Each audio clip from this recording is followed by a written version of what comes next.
Hello, Mark here from Whisky Watching the Appleton Arms. I should really be wearing a white coat because I'm going to do an experiment. I wonder if you've ever wondered what happens with a cask and whisky and when you put the whisky into it, what happens to it? Well, this is a bit of an experiment. So this is a very old Greenall's Brewery sherry cask that used to sit on the counter in an old pub, and they would serve the sherry, the Greenall's sherry.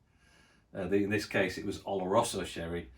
And this would sit on the bar, and people would order a sherry or a schooner of sherry, if you remember those. And that's what these casks were for. Now, I've had this a few years. Recently got it refurbished by Cooper to try out an experiment. So what I did was, I filled it with Pedro Jimenez sherry from Spain, very sweet in flavour, smells really nice.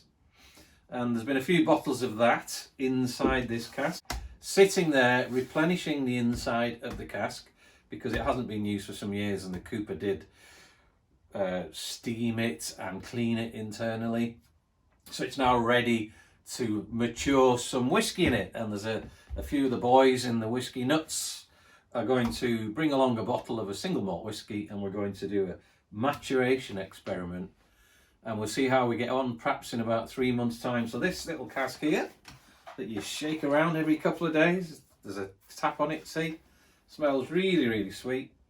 I think it's something like a 3-gallon cask size, if I'm not mistaken. We'll find out. I think we can get about 18 bottles of whisky in this, and we'll fill it and leave it for about 3 months, just gently mature it.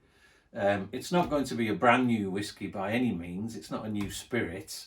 It's a bottle of whisky that's single malt from the supermarket, not too expensive in case anything goes wrong with it.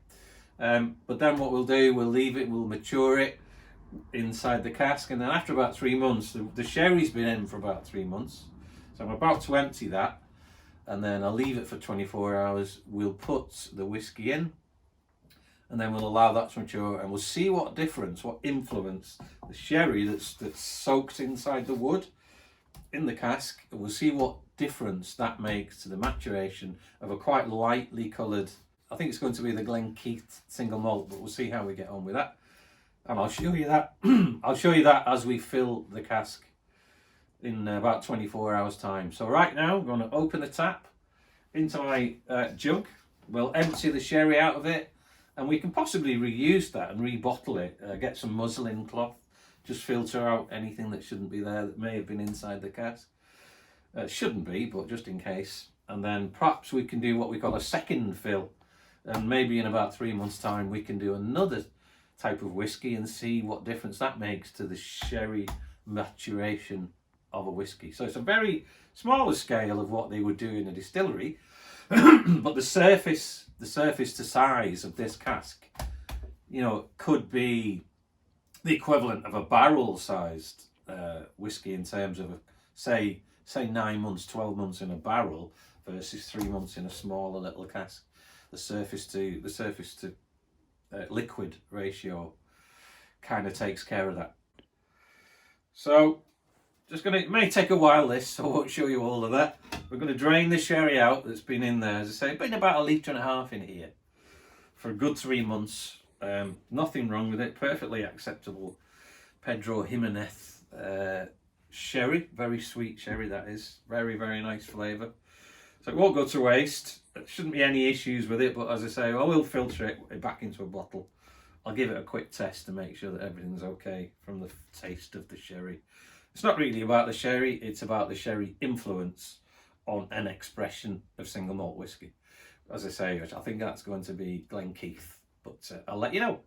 So come back, and just like that, we will be filling the cask with the single malt whisky in about 24 hours time with the boys. We'll join the two together, and then we'll lay it sleep then for maybe about 3 months, and then at the end of that we'll see how we get on. So that's it for now, and we'll carry on in about 24 hours time. Okay, bye for now. Hello, well here we are. This is the sherry cask that we had some recharged it with some Pedro Jimenez sherry, and that was sitting there for 3 months. It's now been filled, and I'll show you a little clip of us filling that. So we're putting the Glen Keith into the cask. Keith's pouring the Keith. Keith's putting the Glen Keith in. This is the 14th. For its 4-month maturation, we think we're going to do. But what we went for was the Glen Keith single malt whisky. Here it is, as you'll find in the supermarket for about £20.